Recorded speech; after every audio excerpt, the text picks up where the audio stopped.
जो नए लोग आए, जो सुबह जिन्होंने नहीं सुना, मैं उनको और आपको ये बात फिर याद दिलाना चाहता हूं।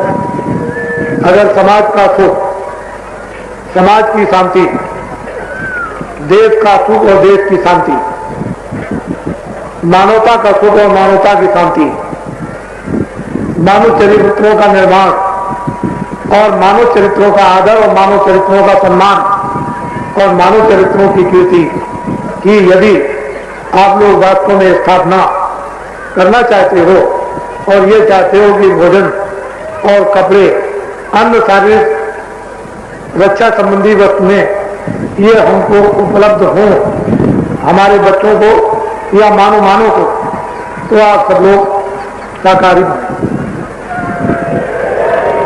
शाकाहारी आपको बनना पड़ेगा। आप रो करके बनो, आप हंस करके बनो, आप गा करके बनो, आप चिल्ला करके बनो। एक वक्त और समय उसके संकल्प का आ रहा है। तो शाकाहारी का मतलब केवल क्या है, उसको सब लोग सुनो।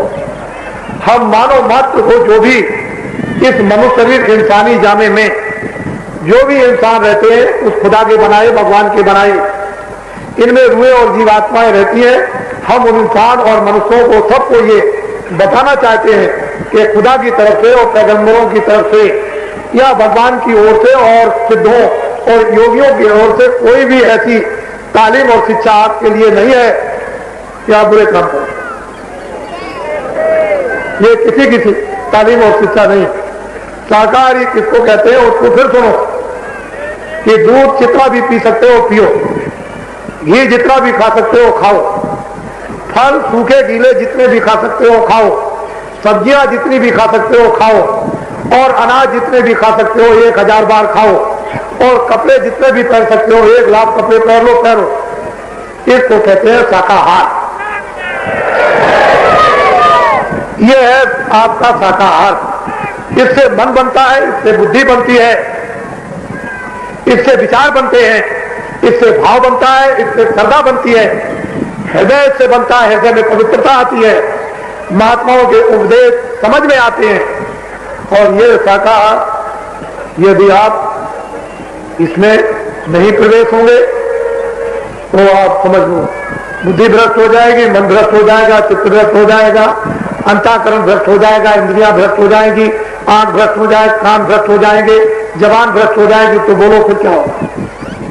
फिर कर्म का अंबार, पापों का अंबार, अत्याचारों का अंबार जब तुम्हारे सिर पर लग जाएगा तो कौन उतारेगा? कोई माई बाप तो उतारने आने वाला नहीं। ये उतार देगा तो जो उसमें तो उतारेगा। धन और दौलत भी नहीं उतार सकते। तीर और तलवार और तोप ये भी नहीं उतार सकती। वो तो बच्चे, तो आपको बोलना पड़ेगा, ये तो आपको उठाना। इसलिए देश के प्राणियों, ऋषियों मुनियों का देश और उनकी शिक्षा आज भी धर्म पुस्तकों में चितार्थ है। और किस तरह से गृहस्थ आश्रम का यापन करना चाहिए, गृहस्थ आश्रम में कैसे रहना चाहिए, ये सब कुछ है।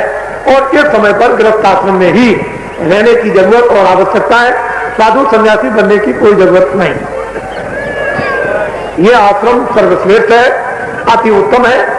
इस आश्रम में रह करके यदि आपने जान लिया कि गृहस्थ आश्रम में कैसे रहा जाएगा, उन वसूलों और नियमों को आपने समझ लिया और उसके अनुसार यदि आपने अपने आप को ढाल लिया, तो इस गृहस्थ आश्रम से बड़ा कोई भी आश्रम नहीं है।